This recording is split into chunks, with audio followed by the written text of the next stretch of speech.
welcome to Turn Up. In the next 52 minutes, we'll be talking about women, the girl child, as well as men, their daily challenges. Today, women go through or are subjected to torture and discrimination, but in today's program, we will focus on the girl child education and sex education. We'll be right back.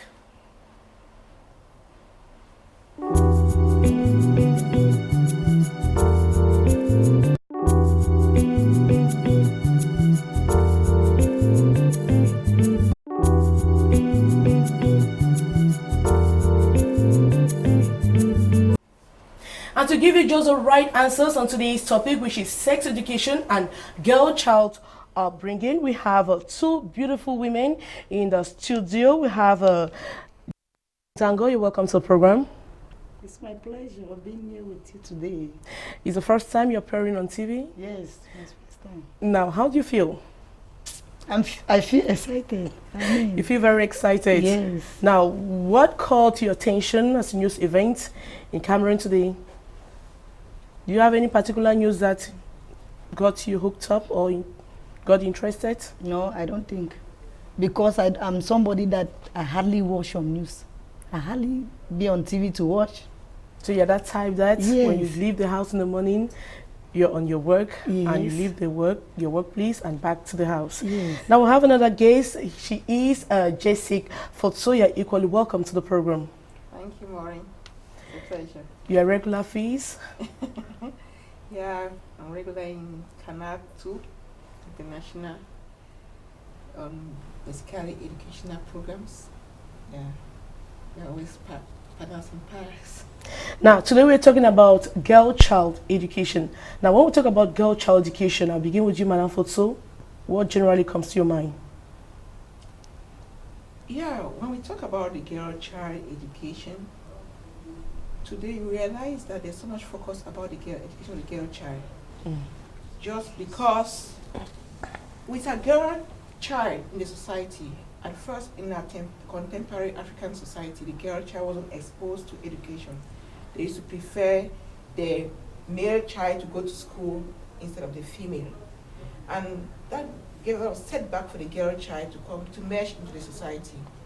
But until the Beijing conference, that Africans started going to know how to insert the girl child into proper formal education.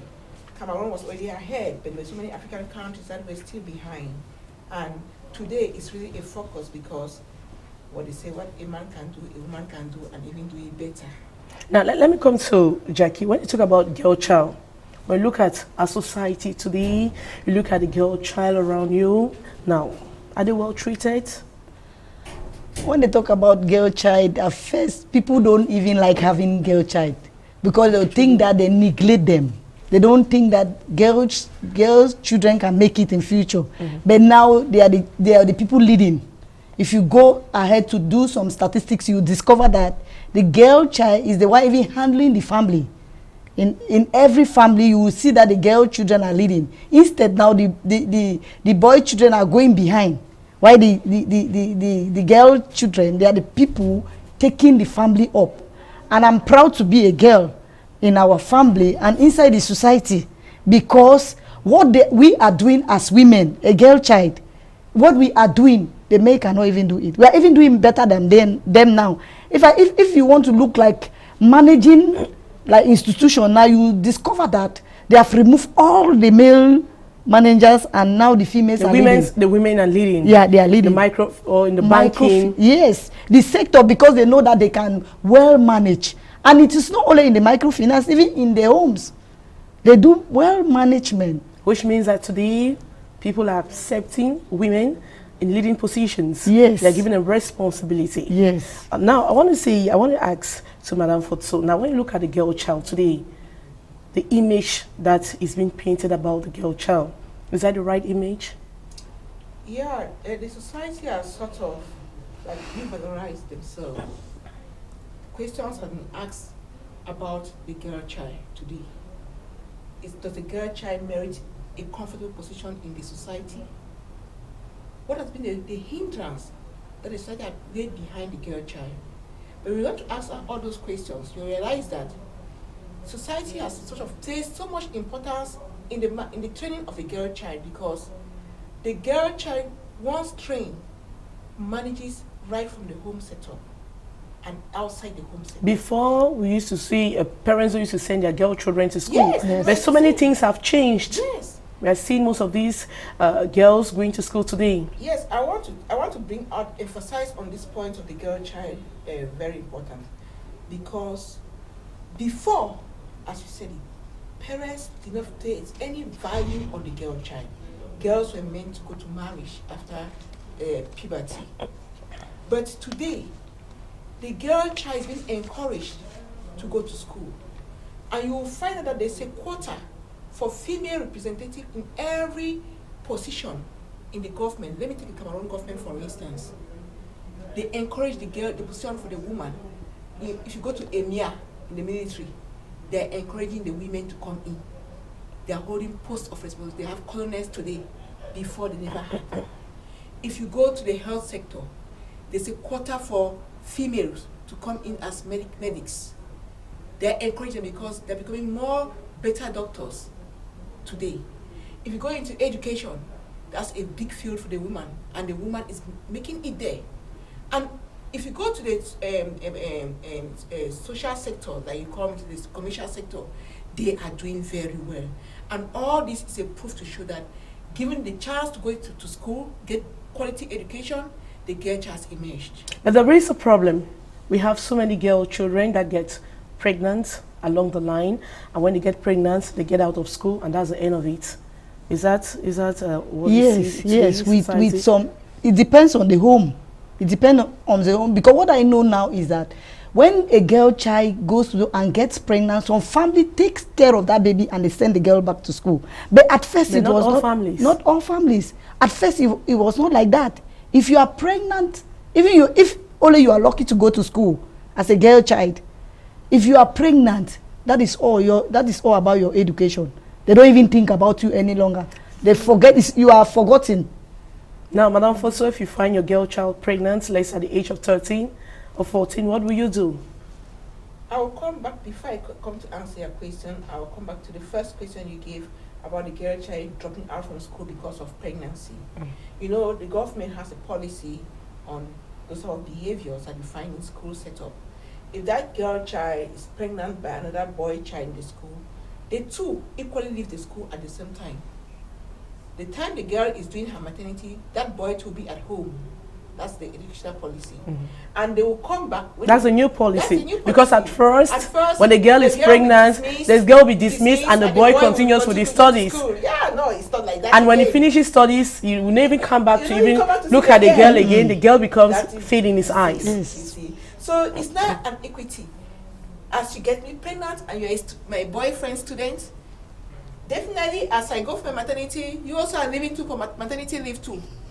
So we both go and do it there. And when it's done, we both come to school. And there's nothing like that being dismissed.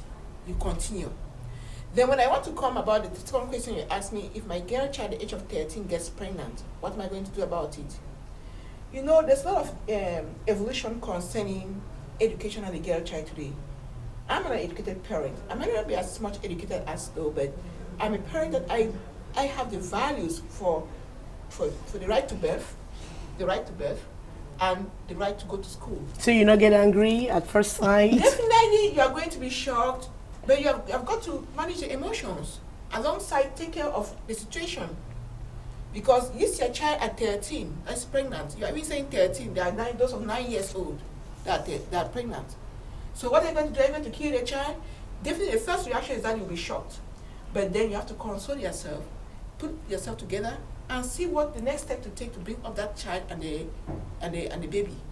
So being an educated mother and a mother with some small finances, I'm going to follow up my daughter. That's what I will do. Antenatal care, have the baby, and I take care of the baby while she goes to school. There's not going to be any break. Now, is it the same reaction? I don't. What you do? I don't actually. If you have your daughter 9 years old, pregnant, yes. I mean, how will you feel? When I have my daughter 9 years old pregnant, at first it was a shame. Even though now it's disappointment to the whole family. to the home, the father and mother, because your friends will laugh at you. They will even think that you did not train that girl well. They will think that you did not orientate that girl, but that is not the story. But I don't think if I have a girl child 9 years old and that girl is pregnant, I'll be disappointed and I will not be happy.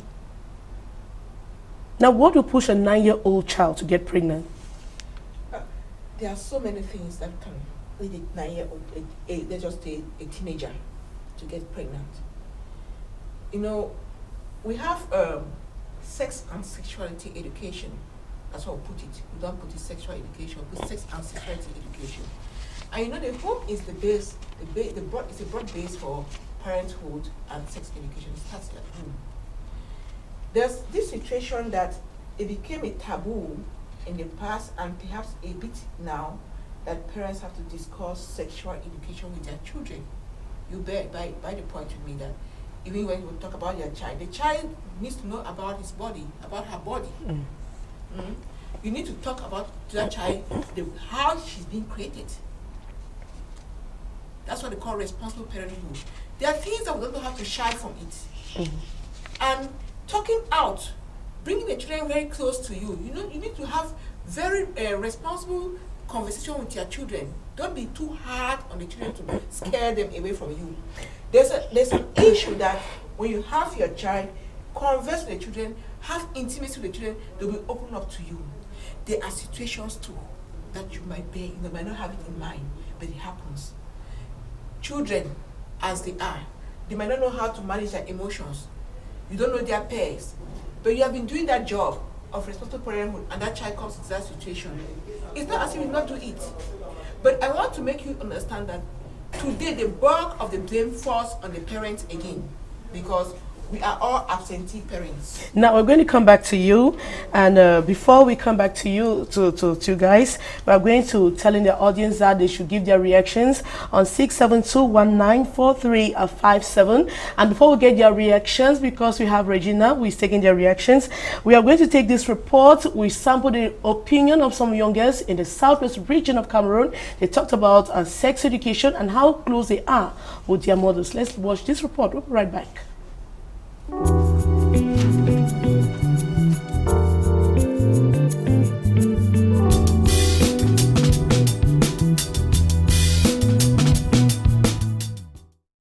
Young girls at the onset of puberty and later stage of adolescence experience physical changes such as breast development, growth in pubic and body hairs, and start of menstruation. Emotionally, they get attracted to the opposite sex. Because of these changes, young girls sometimes fall victim of early pregnancy, disrupting their education, reason why sex education is vital. Some parents take the pain to discuss sex education with their kids, and this has paid off. My mother will talk about sex at times in the house when we have leisure time. Yeah, my mom always helped me with the sex education ever since I was a child. Sex education, most of my mom, she kind of advised me on when and how, okay, because once in a while, this kind of, we have desires. So she kind of advised me if I want to do it, I ought to do some precautions, although it's not that advisable. However, some parents still shy away from talking about sex with their kids. My mother does not discuss sex. Maybe she thinks that it's because they teach it in school or something like that. So there's no need for her to teach me. Some say discussing sex with their parents has helped them not to be naive. She always tells me that, like, advice, she will say, once it's your period, you don't have to do this or do that. Then once, you have to know your cycle timetable, your periods. You also have to know your free time. Like, I don't know how can I put it. Like the time when you're not supposed to be pregnant and when you're supposed to be pregnant, like the layout of your periodic timetable. And also she gave me many advices on boys and all of that. So I'm just happy, proud of her, because thanks to her I know so many things, and seriously it has helped me, because up to this age I can actually select. I know what I want and what I don't want. I have not even had any experience before, so I don't even have a boyfriend, so it's just like that. Tell me not to be naive in a kind of manner and to be like educated. What are the things she tells you about sex? She told me on the precautions, on the disease you can have while doing it, on the advantage and the disadvantages, and like pre-marriage or unwanted pregnancy. No matter what the case, discussing sex with one's children remains vital and could help avoid unfavorable situations such as STDs and early pregnancy.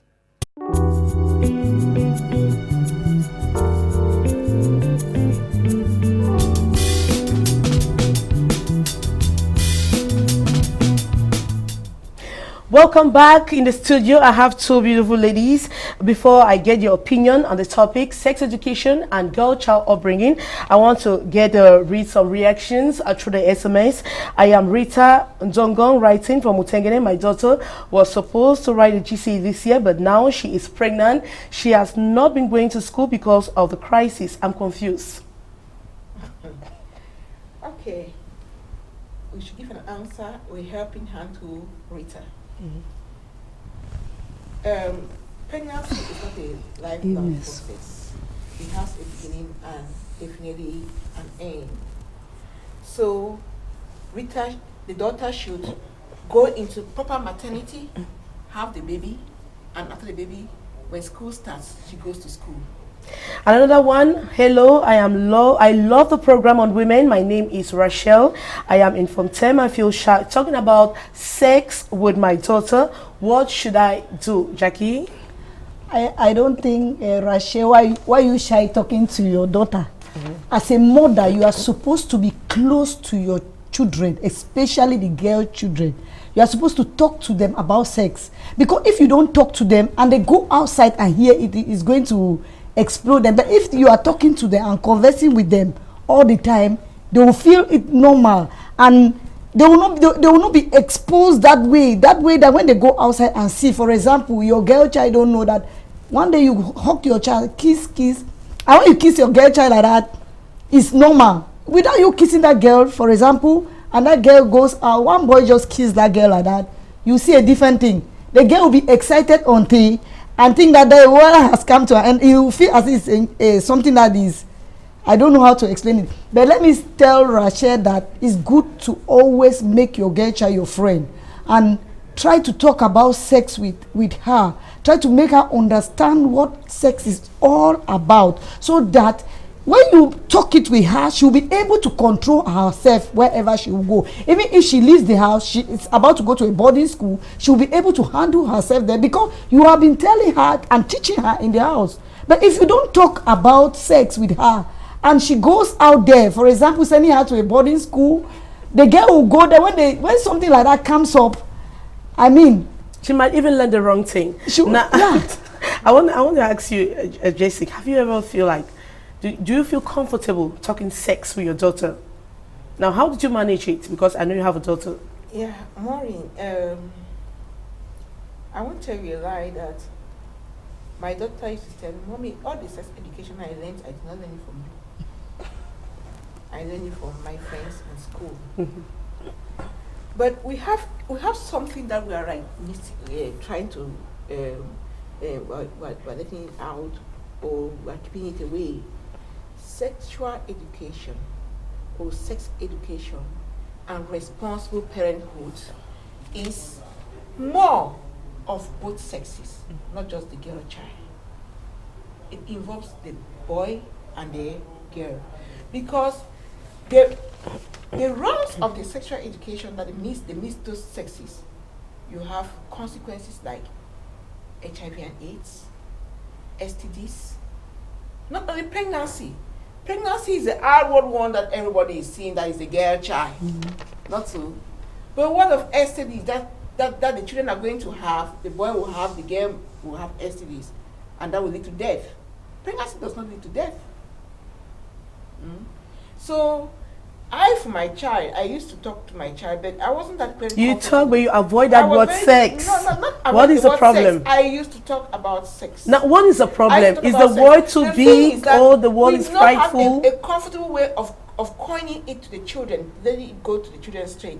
But today I'm really amped about it because now, if I come to the school sector today, we have family life as a program in the school programs today.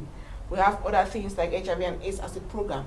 So it has actually built me up to know how to converse with the girl child or the male child concerning a family life. Definitely, we have online programs that we're getting to learn much about it. We're in groups like in the church groups that we know they teach us all those things about responsible parenthood, sexual education, and how to get to the youth. We have the youth group now, very active in our different churches now. You find the youth group. And even in the government, you have those youth mentors in the Ministry of Youth and civic education. All those things we have real mentors to channel the girl child or the boy child to responsible behavior. And I will still let you know that to talk out today is easier than yesterday. Yes. Because we are talking. And those children are asking us questions. Now, she just said something's easier than yesterday. Do you buy her idea? Yes. Yes, I buy the idea because at first, it's very difficult for a mother to sit with a daughter and even pronounce the word sex. It seems as if it is an abomination. But the rate of which we had girls getting pregnant is not the same like today. Yes. And you have more young girls getting pregnant. Like, let me just give an example, like for myself, the way my mother brought me up. When I was growing up, my mother would sit me down. I want to just say the way that my mother was talking concerning sex. He would sit me down and he would tell me something. He said, look, Jacky, your education is very, very important. There is something I want to tell you. And that thing is concerning sex. She will pronounce that word. Yes, my mother pronounced it at that time. She would say, there is something I want to tell, and the name is sex. And I want to let you to understand. But the thing is that she was not training me there to really know what that word is, because he was making me getting afraid with the opposite sex. Because my mother would tell me, see, if you go in contact with a boy, the opposite sex, know that you are already pregnant. So that it brought fright into me that I didn't even want to. When I was in school, when you are a boy, you don't sit beside me. Because I look the thing, I don't know how to really explain it, because my mother was talking it frequently to me. But it's not that she did not put it in, she put it in a different way. She did not really tell me that you have to take it like this and follow your safe period. No. My mother told me that don't even do it until you are through your education. Because if you try it, you are pregnant. You'll be pregnant. And you know when you are pregnant, you'll be thrown out of school. And you will not go to school. So I was afraid. Now, why is it so difficult for mothers to gain or the love of their children today, or the girl children to open up to them, or make their girl children open up easily to them? What is the problem? Is it that they work all day, they go back home, they're tired, they abandon the children? At the end of the day, you have pregnancy, you have STDs, you have HIV and AIDS, and most of them, they stop their education at that level. What is the problem? Before I get to the problem, you don't let your child to learn the right way from the outside. You have the chances to teach that child the right way. Do you understand? Because if you don't teach that child the right way, the child will learn it the harder way outside, and those are the consequences that will come. But now, we want to talk about what stops us from talking to the children about sex. Today, we talk because those children have been exposed into various information channels. They have the internet. They are exposed to internet. You don't even know what goes on in the internet. They have all type of education in that internet. They have the media, the radio, the television. They have all different channels that gone before you didn't find all those things. So we are forced to move on too, because it's a race. So if you don't want to talk to your child will learn it the harder way, because you don't know what that child is seeing on Facebook or going into the googling to get other informations. There's no monopoly, there's no gendarme to stand and tell that child, don't open into this program. Don't go into the program. The child is free to open. You are not there around the clock. But now you have to take the bull by the horns. you don't have to get scared. You have to tell those children as they are growing. And I keep on telling you, Maureen, that sexual education, sex and sexual education doesn't come from above. It starts from childhood. Start calling the parts, the rightful names, give the rightful names to the children as they are growing in the nursery school. Don't tell the child that this is my, you don't say vagina, you hide to give another synonym name to it that the child will not be shy. Call it vagina, call it penis. Don't call it a different name. Call those, let the child know that my eyes are meant to see. And when it comes to vagina, the child should know what the vagina is meant for.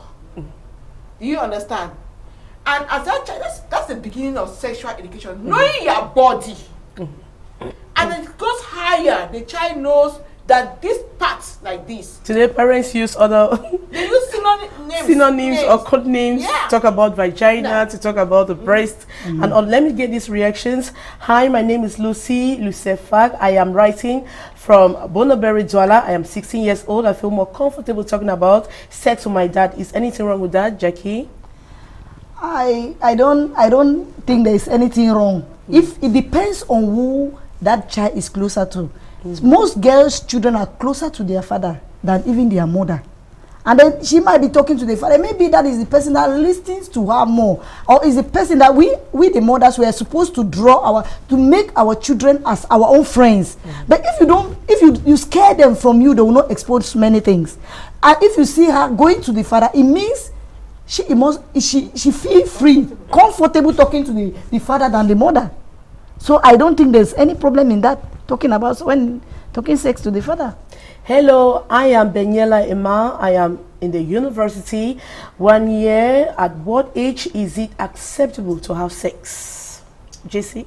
Yeah, Benyela, university year 1, what age is it acceptable for you to have sex? To have sex.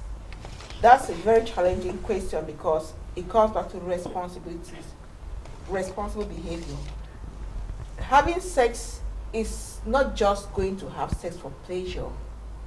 Having sex is, do I find myself responsible for the consequences of having sex? Am I right enough to have sex? If you know that you are comfortable with the responsibilities that comes along with having sex, go ahead. But if you know that you cannot hold that responsibility, what if you impregnate that girl that you're having sex with? At year 1 university, are you working to take care of that girl and the baby? So you are not right. Hello, nice program. I love your hair. Thank you very much. I am a born again. I feel like discussing sex with my children can instead push them to try. I don't think because you are born again, you should not discuss sex. Discussing the sex is just making the child to be aware of what is happening, because we know today, even if you don't discuss it, that child will learn it through the television and other means. So whether you are born again, that does not deprive you teaching your child what the child is supposed to know. Because if you don't teach the child what the child is supposed to know, the child will learn it somewhere else. And when the child learns it somewhere else, it is going to be hard, the hard way. Now, we equally sample the opinion of some women in the southwest region of Cameroon to know how close they are to their daughters. Let's watch this report. We'll be right back.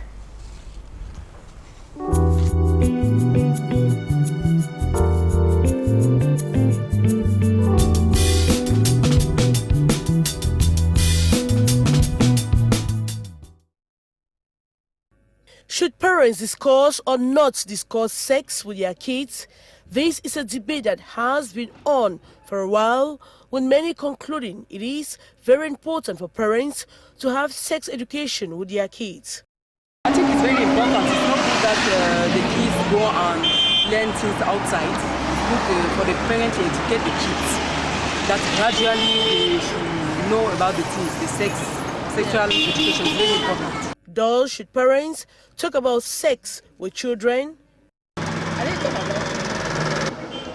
I believe we are born again and they did teach them for Sunday school, so some kind of thing they do. However, some think their children are still tender and do not deem it necessary to discuss sex with their children. No, now when they don't pick, so if you tell them the advice. And which kind of if you tell about when you don't mature. Others have left the job in the hands of the church. Yes, briefly, but not very deep, essential things like your part, the genital part, how to date, things like that, because they are too young. 8 years is too young to start, but when they ask questions, they have to answer according to their age. What may discussing sex with children can be said to be imperative, giving children get first-hand information from parents rather from peers that could lead them astray.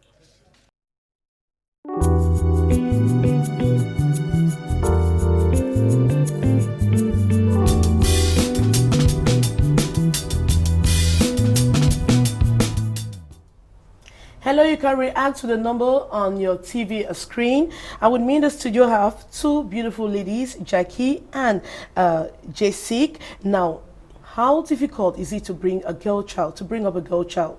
When you put a boy child and a girl child, which of the two is really like difficult to bring up? Jessic. It's very difficult to bring up a boy child and a girl child. I will tell you why. The boy child, you will find out that there's no pregnancy with the boy child, but there are so many challenges with the boy child that are more than the pregnancy that is coming from the girl child. That boy child, once the child misses the target, that child is either picking up guns, is a bandit. Do you want to be stigmatized that your son is a bandit? That child is in all types of deviant behavior. And you cannot change it. It's very difficult. But the girl child, I bet you, if that child is having that pregnancy for that first pregnancy that went out because he was not informed of sexual education, that child has learned through the hard way. If you ask that child to go through that same path, the child will say, "Mommy, I will not go there." The child will sit down and bring up the baby. Now, don't you think a girl child is more exposed than a boy child? I believe the girl child is more exposed than the boy. Because, you know, when a girl started growing up, and there are certain things in the life, the body of the girl that attracts. So that is what causes the girl child to be exposed. You see a small girl because of the boss and the buttocks, just because of the boss, and people are attracted, and that is already exposure. When that child is not up to the age of anything, but you see she's already exposed outside, because when the time she'll be moving and she's not aware of anything and they are making it's a signal. It's a signal exposing her. It may be at that time she has not gotten anything in her head, but once they start giving her that signal, she'll become exposed. It may be there's something. I have my junior sister. She was like that. She when she will go and she will return back and still ask me the question, "Sister, am I beautiful?" I say, "You are not beautiful. Stop it." It's because when she started developing breast and buttocks, I said she went, because I one day saw her whining the buttocks. I said, "Take care. You are exposing yourself through what you're doing." Because when you expose it yourself, they start calling you. Now you start saying, what am I saying? Because today she did it and today she fell the trap, inside the trap. And I want her. So that is why I say that they are more exposed with their, I don't know, it's a natural structure from God, but a girl child is more exposed than a boy child. Now, let's look at dressing. The dressing of a girl, of a young girl. Don't you think that their dresses like exposes them or call the attention of men on them? Yeah, those are all those things that will show off and bring out their signals. Or like you see today, there's a lot of deviant dressing. They want to follow the mode, as they call it. But mode at times is crazy and stupid. You have to judge for yourself. Is this what is the society a responsible person is going to carry on? When I wear these mini skirts or mini dresses, I expose my laps out. You are going to call the opposite sex towards you. You are standing out already. And I bet you, Maureen, you will see married women doing it too. Go outside there, you can see them wearing the short things, and their husbands are enjoying it too. It's not just only sexual education for girl children. I even feel those married women to also have sexual education, because when a woman is being raped, it's because she was exposing those her futures and calling for the attention of the opposite sex, and that's how they pray they fall into it. Now we have other reactions coming in. Hello, my name is Belinda Some. I am in Moliko, Boya, that is in the southwest region of Cameroon. I have no problem discussing sex with my girl from a tender age. We have been discussing sex. I think it has helped her today. She is a banker and planning to get married. I encourage women to open up to their children. That's wonderful. Yeah. Now we have Beatrice Atemken. I am writing from Mundemba. I gave my daughter condom just for education, and the next time I asked her, she said she had used the condoms. I felt back and not encouraged to discuss sex anymore with her. Now, Jacky, the second reaction, the second message we're having here, how do you react to it? But actually, I don't know why. I know we can talk. Gave condom to the daughter and she had to use giving a condom to the girl child, because when you give the condom, you are already saying use it. You are not supposed to give a condom to a girl child, because talking about sex does not mean that you should go use the instrument for them. No, already giving that condom is telling her to go and practice.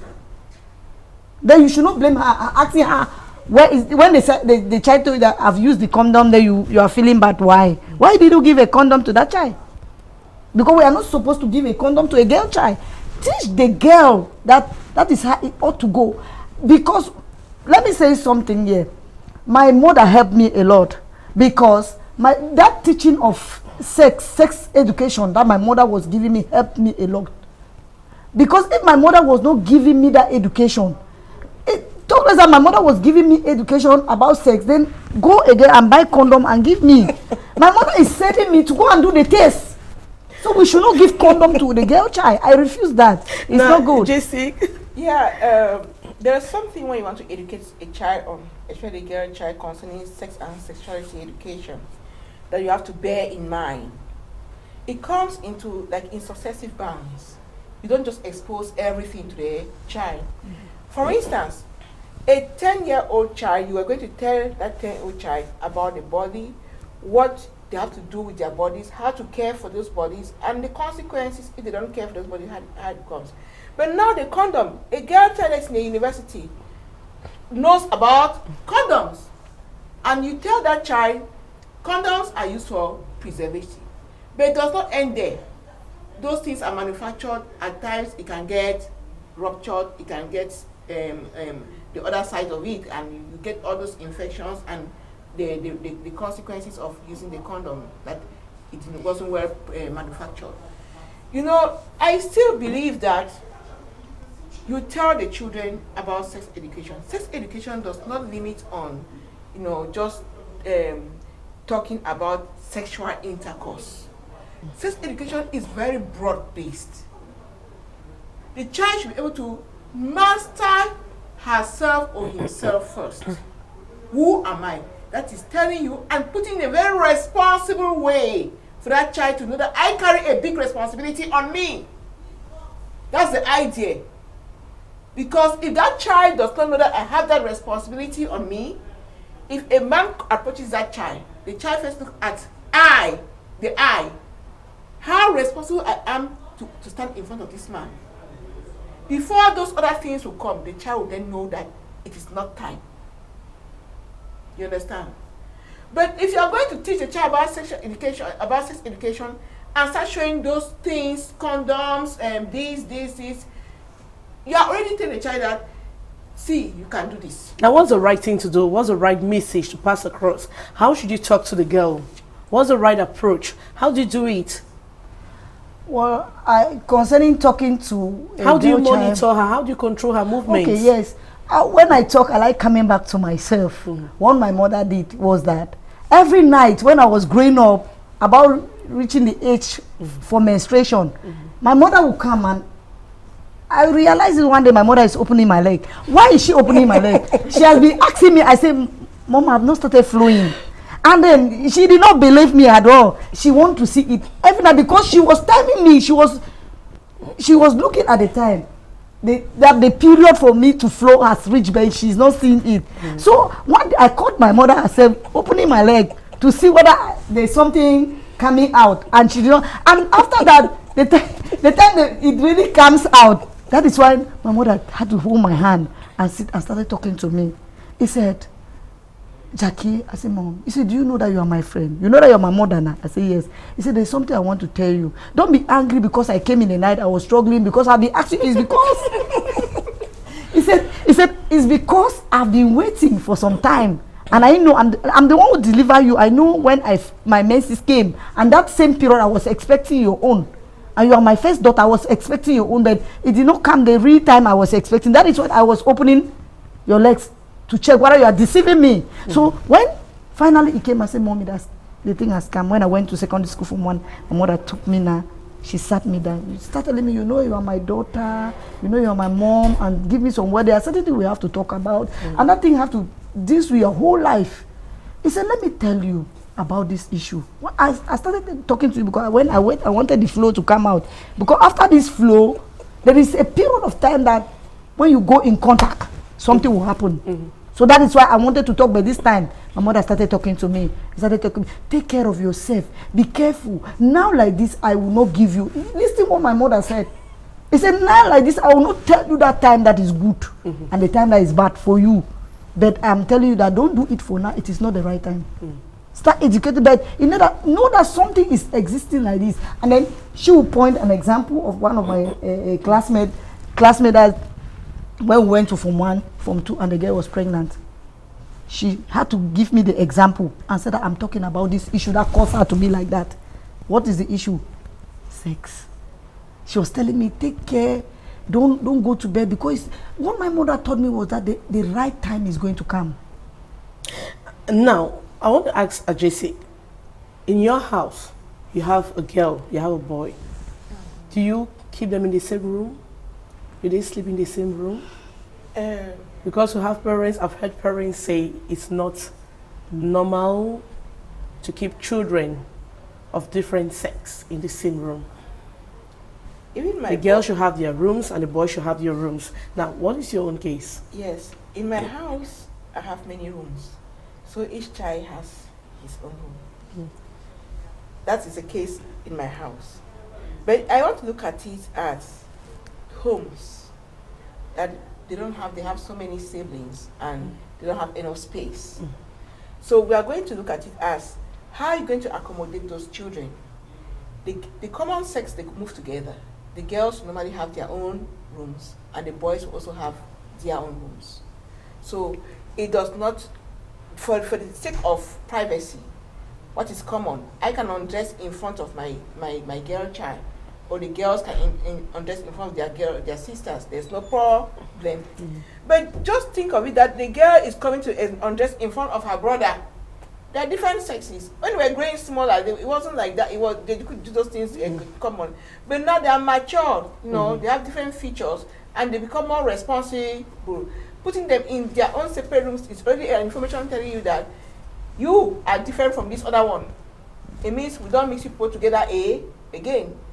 That's already sharing their rooms. Now, do you agree with that?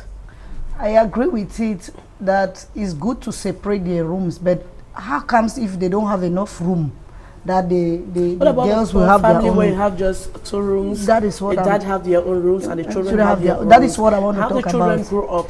That is what I want to talk about. I want to talk about that if they don't have enough rooms to separate the boy children from the girls' own, so you have to just separate their beds.